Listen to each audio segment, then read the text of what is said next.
ପ୍ରେମ ପ୍ରେମରେ ଏତେ ଶକ୍ତି ଅଛି ଯେ ଜଣେ ମଣିଷ ନିଜ ଜୀବନ ସାଥୀ ପାଇଁ ସାରା ଦୁନିଆ ସହ ଲଢ଼େଇ କରିପାରେ। ଆଉ କେତେ କ୍ଷେତ୍ରରେ ପ୍ରେମ ଏତେ ଦୁର୍ବଳ ଯେ ଜଣେ ମଣିଷ ନିଜ ଜୀବନ ସାଥୀ ବିନା ବଞ୍ଚିବା ପାଇଁ ନିଜ ସହ ସଂଘର୍ଷ କରେ। ନିଜଠୁ ଅଧିକ ଭଲ ପାଇଲି, କାମକୁ ଛାଡ଼ି ତୋ ସହ କଥା ହେଲି, ସମସ୍ତଙ୍କୁ ପର କରି ତତେ ନିଜର କଲି। ତୋ ପାଇଁ ବହୁତ କିଛି ହରେଇଲି, ତଥାପି ତୁ ମୋ ଭଲ ପାଇବାକୁ ବୁଝିପାରିଲୁନି।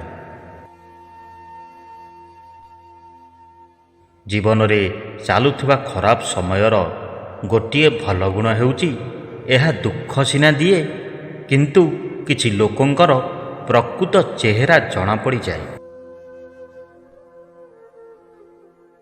ଯେଉଁଠି ନିଜ ଲୋକ ନିଜର ଭାବିଲେନି, ଆଉ କାହାଠୁ କ'ଣ ଆଶା କରିବି? ନିଜ ଲୁହ ନିଜେ ପୋଛି ଏକା ବଞ୍ଚିବା ଶିଖିବି।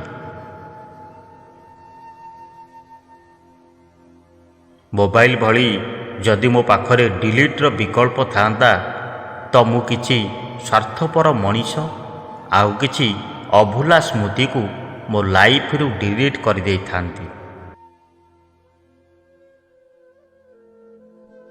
ମୋର ଏବେ ଆଉ ଭରସା ନାହିଁ କେଉଁ ସମ୍ପର୍କ ଉପରେ, କାହିଁକିନା ମୁଁ ଯେଉଁ ସମ୍ପର୍କକୁ ନେଇ ଗର୍ବ ଅନୁଭବ କରୁଥିଲି, ସେହି ସମ୍ପର୍କରେ ମୁଁ ବେଶୀ କଷ୍ଟ ପାଇଛି।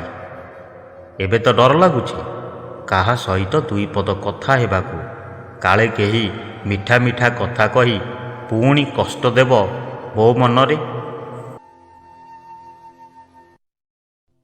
ଜୀବନରେ କେହି ଯଦି ଭଲ ଲାଗେ ତାକୁ ଖୁବ୍ ଭଲ ପାଅ, କିନ୍ତୁ ପାଇବା ଆଶା ରଖନି, କାରଣ ଭଲ ପାଇବା କେବେ ମରେନି, କିନ୍ତୁ ଆଶା କରି ନ ପାଇଲେ ହୃଦୟ ଭାଙ୍ଗିଯାଏ। ମଣିଷ ବଞ୍ଚି ଥାଉ ଥାଉ ମରିଯାଏ।